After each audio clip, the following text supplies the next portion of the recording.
Bonjour à tous, j'espère que vous êtes tous très bien. Moi j'étais un petit peu malade ces derniers jours, donc ça risque de s'entendre à ma voix et à ma façon de parler, je parle un petit peu du nez. Mais je voulais vraiment faire cette vidéo pendant que j'avais encore les lectures en tête, parce qu'après je pense que j'oublie vite certains détails. Donc comme la dernière fois dans ce journal de lecture, je vous parlais de 3 livres. Parce que justement comme j'étais malade, j'ai eu du temps pour lire, notamment le vendredi. J'étais incapable de sortir de mon fauteuil, j'étais frigorifiée, donc je restais dans le fauteuil sous la couverture. Et du coup j'ai passé ma journée à lire. Donc ça a du bon parfois d'être malade. Alors j'en ai lu 3, mais je peux vous en montrer qu'un. Celui-ci, Des matins heureux, parce que les deux autres je les ai lus en version e-book sur ma liseuse. Ça faisait un petit moment que je ne l'avais pas utilisé et franchement mais quel plaisir c'est à utiliser. En tout cas, celle que j'ai, je la trouve vraiment, vraiment top. Elle tient dans ma poche et je peux l'emmener partout. Et c'est vrai que même en plus quand on est malade, ou des fois galère de tenir un livre, de perdre la page, là je perds jamais la page. Enfin, c'est un vrai bonheur ce petit truc. Et donc le premier livre que j'ai lu, il s'appelle Un léger malentendu de Rose Mia. Alors je vous mettrai du coup la photo de la couverture à côté de mon visage, comme je faisais avant. Donc ce roman-là, on peut dire que c'est un roman d'amour. Enfin franchement, je pense qu'on est en plein dedans. Donc en tout cas, c'est une histoire d'amour qui va se dérouler dans ce livre. Et comme le titre l'indique, un léger malentendu, c'est que entre les deux protagonistes, il y aura un léger malentendu. Qui va faire que cette histoire d'amour va mettre du temps à se mettre en place. Mais c'est ça qui est bien. Donc on a May et Tom dans ce roman, qui sont deux jeunes personnes. May, elle a 23 ans je crois, et Tom il ne doit pas avoir beaucoup plus, entre 25 et 30 ans, je ne saurais pas exactement vous dire combien. Les deux, ils se rencontrent tous les deux quand May emménage dans l'appartement d'à côté de Tom. Ça se passe à Los Angeles ou Santa Monica, enfin dans ces coins-là. Elle tombe tout de suite sous son charme, bien sûr, hein, dès qu'elle le rencontre, elle tombe sous son charme. Et en fait, le léger malentendu, c'est qu'elle pense qu'il est gay. Elle en est persuadée, elle le dit à sa meilleure amie. Sa meilleure amie dit non, il n'est pas gay. Mais elle est persuadée qu'il est gay, et donc elle ne le voit que comme un ami. Et étant donné qu'elle n'a pas non plus beaucoup d'amis, elle est très contente de l'avoir comme amie. Et tous les deux, ce sont tous les deux des âmes blessées. Elle, on va comprendre pourquoi au fur et à mesure du roman. Et lui, on va le savoir dès le départ, en fait c'est un champion de surf. Il est réputé pour prendre les plus grosses vagues du monde entier. Et quelques mois avant leur rencontre, il n'a pas su s'arrêter. Tout le monde lui disait de ne pas aller sur cette vague. Il a quand même voulu le faire pour se prouver à lui-même qu'il était le plus fort. Sauf que ça s'est mal passé et il a eu un grave accident. Et maintenant, il n'arrive plus à surfer, il n'arrive plus à rentrer dans l'eau. Donc voilà sa grosse blessure, en plus de sa rupture, parce qu'il a rompu le jour même avec sa petite amie de l'époque, avec laquelle il était depuis très longtemps, je pense 8 ans. Donc voilà l'histoire de Tom. Et May, c'est assez différent, c'est une jeune fille très rigolote, très enjouée, qui voit toujours le bon côté des choses, très optimiste. Mais elle cache aussi de lourds secrets qu'on va découvrir au fur et à mesure du livre. Et en fait, ces deux personnes qui au début sont que amies parce qu'elle est persuadée que Tom est gay, ils vont se soutenir l'un l'autre. Et May va aider Tom à remonter la pente, mais Tom aussi va lui permettre de faire face à ses démons, à reprendre le contrôle de sa vie, et tous les deux ils vont réussir à se relever comme ça. Et ce qui est très bien fait dans ce roman, qu'on ne voit pas souvent, c'est qu'on a les deux points de vue. En fait, le roman est découpé en chapitres, mais en fait ils n'ont pas de nom les chapitres, en tout cas je ne me souviens pas avoir vu de nom de chapitre, mais à chaque fois on sait si c'est May ou si c'est Tom qui parle. On a deux narrateurs tout au long du livre, donc on a toujours le point de vue de Tom et le point de vue de May, donc je trouve que ça très bien, Parce que quand vous êtes en train de converser entre copines par exemple, ou parler de garçons, bah, vous êtes toujours que l'avis de la copine, mais vous n'avez pas l'avis du garçon. Et donc vous avez toujours des suppositions. Alors que là, en tant que lecteur, vous avez à la fois bah, les impressions de May, mais aussi les impressions de Tom. Et bah, du coup, on sait tout. Et c'est vrai que c'est très très agréable à lire. Ils sont tous les deux très touchants, très attachants. Et bah, on ne peut leur souhaiter que du bonheur. Et bah, du coup, petit à petit, ils vont démêler les mailles du filet. Et franchement, c'est un très très joli livre. Je l'ai vraiment beaucoup aimé, je l'ai dévoré. J'avais qu'une envie, c'est d'arriver le plus vite possible à la fin pour voir si ça finissait bien quand même, parce que bon, on ne sait jamais. Sur un léger malentendu, on peut passer à côté d'une belle histoire d'amour. Et donc voilà, donc c'est une belle histoire qui fait du bien au moral, qui se lit très très facilement. Et donc je vous le recommande. L'autrice, je ne sais pas si je vous l'ai dit, elle s'appelle Rose Mia. Voilà. Donc je l'ai lu sur Kindle, je ne l'ai pas acheté, je l'ai emprunté via Prime Reading. Parce que bah, comme je vous ai... Non, je ne vous l'ai pas dit. Avec l'abonnement Prime, j'ai à la fois bah, la livraison gratuite d'Amazon, mais il y a aussi Prime Video, donc il y a quand même pas mal de séries qui sont visibles, que je n'utilisais pas avant, et depuis quelques mois j'y vais un petit peu plus souvent. Et bah, là, je viens de me rendre compte que je pouvais aussi avoir des lectures, enfin des livres gratuits. Je crois que je peux en avoir 4 en même temps pendant maximum 4 semaines. Donc dès qu'on en rend un, on peut en reprendre un autre. Et bah, c'était l'occasion de tester. Et franchement, ce livre est vraiment très très agréable. Donc voilà, donc je lui ai mis 5 étoiles sur 5.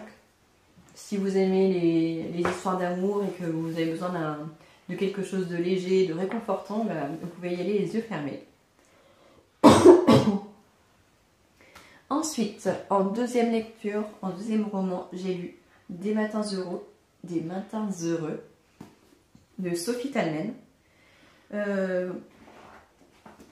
Là, cette fois, c'est pas 2 personnages, mais 3 personnages qu'on va suivre. On a Elsa, Marie et Guillaume. Donc, ils vivent tous les 3 à Paris, dans le quartier Montparnasse. Marie est là juste pour quelques mois. En fait, elle est bretonne et elle vient à Paris pendant quelques mois pour se spécialiser. Elle vient d'avoir son diplôme de gynécologue et elle veut faire une spécialisation sur la reconstruction après un cancer du sein. Et donc, voilà pourquoi elle est à Paris. Elle est hébergée chez une amie qui lui prête son appartement. On y rencontre également Elsa, qui est une jeune femme de 19 ans qui est actuellement, enfin à ce moment-là, SDF. Elle a une histoire douloureuse que vous allez apprendre dans le livre petit à petit. Et bah là, elle est au plus mal. Et donc, c'est pour ça qu'elle vit dans la rue. Et on a aussi Guillaume qui est lui aussi un petit peu à la rue, mais pas au sens, au sens figuré. Sa copine a rompu avec lui depuis quelques mois, c'est visiblement assez mal passé. Il supporte plus son appartement, du coup il va tout mettre en vente. Il va vraiment vouloir se débarrasser de tout ce qui lui rappelle sa petite amie. Et lui il travaille dans un bar, aussi dans le quartier de Montparnasse. Donc ces 3 personnes vont être amenées à se croiser et par le jeu des hasards et des rencontres, ils vont se rencontrer, mais c'est plus que ça. En fait, ils vont carrément lier des liens. Marie, la gynécologue, est quelqu'un de très axé vers les autres. Elle veut toujours rendre service aux autres. Elle veut vraiment se consacrer aux autres. Et elle va tomber sur Elsa une fois, puis 2 fois. Et à chaque fois, elle va se sentir mal à l'aise face à ça. Elle va vouloir l'aider parce que elle se sent un peu hypocrite de ne pas aider les gens qui en ont besoin. Et du coup, elle va aller à sa rencontre. Et à chaque fois, Elsa, vu qu'elle est mal à l'aise, elle va se mettre en retrait ou elle va s'éloigner. Elle va fuir avant que Marie revienne, par exemple, avec un café. Donc c'est un petit peu le jeu du chat et de la souris entre elles. Mais elles vont finir par vraiment se rencontrer et discuter. Et Elsa va se confier à Marie. Et Marie va l'aider. Et Marie et Guillaume, eux, ils vont se rencontrer via une annonce Le Bon Coin parce que dans le logement que sa copine lui a laissé, il est vide, donc elle va avoir besoin de meubles. Et comme Guillaume veut se débarrasser des meubles, bah, ça va être l'occasion qu'ils se rencontrent via une annonce du Bon Coin. Et finalement, il va carrément lui donner tous ses meubles, ce qui va l'arranger, elle, jusqu'à un certain point, jusqu'à temps qu'il n'y ait plus de place dans l'appartement. Et bah, Marie, en fait, ça va faire le trait d'union entre Guillaume et Elsa qui vont se rencontrer grâce à Marie aussi. Et tous les trois, ce sont trois âmes blessées qui vont se reconstruire également. Même si Marie, je la vois pas vraiment blessée, mais l'autrice l'a décrit comme ça. Et à eux trois, ce petit cercle d'amis, ce petit trio amical va devenir une bouffée d'oxygène pour chacun d'eux. Ils vont vraiment réussir à se remettre d'aplomb. Elsa va sortir de la rue. Marie va retourner à Brest, mais en étant plus forte. Et Guillaume aura réussi à faire le deuil de sa relation passée avec, je crois qu'elle s'appelait Camille, pas sûre, mais je crois. Et il va en ressortir plus fort. Et donc voilà. Donc c'est un livre que j'ai aussi beaucoup aimé. Au début, il nous présente les personnages chacun à leur tour, les 3 premiers chapitres, et j'ai trouvé ça assez bien fait. Après, l'histoire se met très vite en place, ça se déroule super facilement, et en plus, on a une jolie fin. Donc, comme l'autre, c'est un roman que je vous conseille aussi, je lui ai mis 5 étoiles aussi. Les 3 romans que j'ai lus là, ils sont très très agréables. Ou alors, je sais pas, peut-être que c'est moi qui étais malade, qui était plus indulgente. Mais en tout cas, ce deuxième roman, je l'ai beaucoup aimé aussi. Dans les choses que je peux vous dire aussi sur ce roman-là, c'est que là, je vous ai dit qu'elle était gynécologue et donc on parle de reconstruction après un cancer, on y parle de reconstruction après une rupture, de reconstruction après un viol. Enfin, on parle quand même de pas mal de choses assez difficiles dans ce livre, mais c'est toujours des petits clins d'œil, ça dure jamais longtemps et on n'est jamais mal à l'aise. Et à chaque fois, on retombe sur quelque chose de positif. Donc j'ai trouvé très bien fait, il est plein d'optimisme ce livre. Et donc voilà, donc c'est pour ça aussi que je l'ai beaucoup aimé, parce qu'il est plein d'espoir.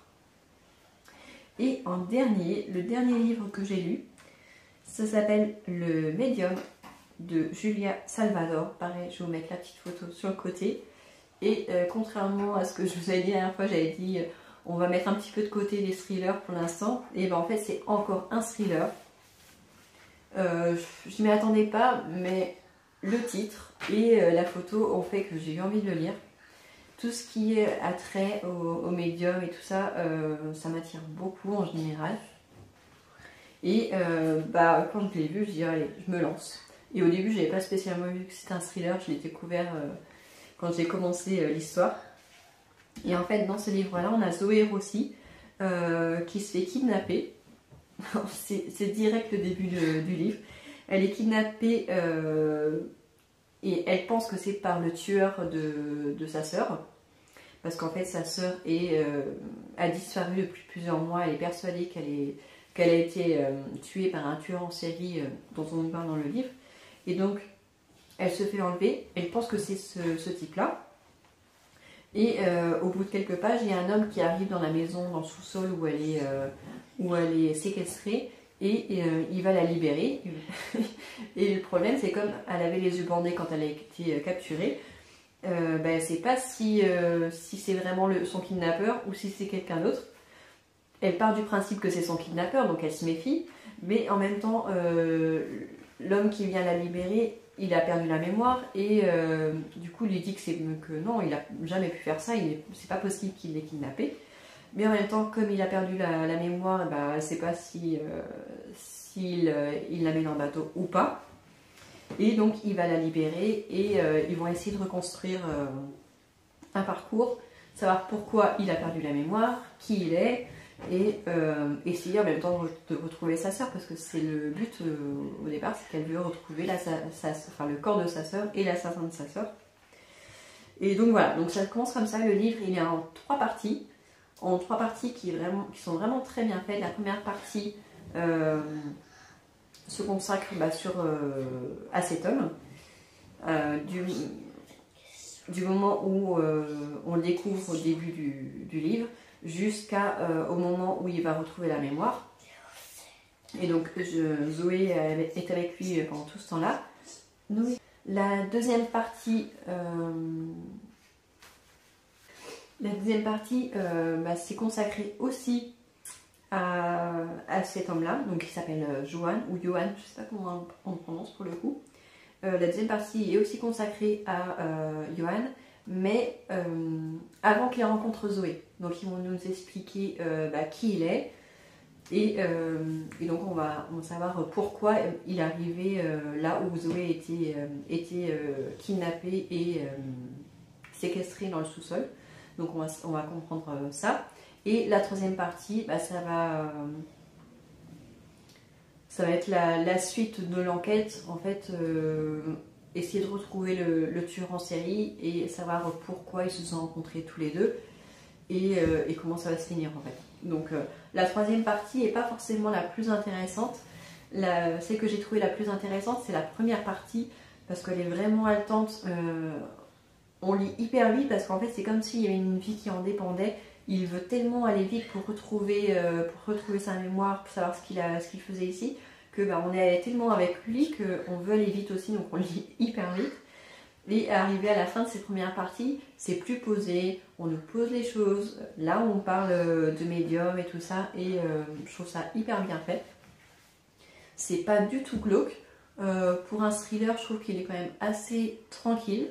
Alors je sais pas, c'est peut-être le fait que ce soit écrit par une femme, parce que pour le coup, je lis très rarement des thrillers écrits par des femmes. Et là, on sent vraiment une touche féminine, parce que dans ce thriller, on a beaucoup de suspense, mais aussi beaucoup de sentiments. Et je trouve que ça dénote un petit peu avec les autres thrillers que je peux lire. Donc je l'ai trouvé vraiment très très bien.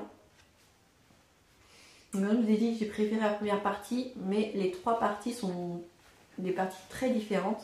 Et c'est un joli livre aussi qui a encore une belle fin. Je crois que c'était la série des belles fins.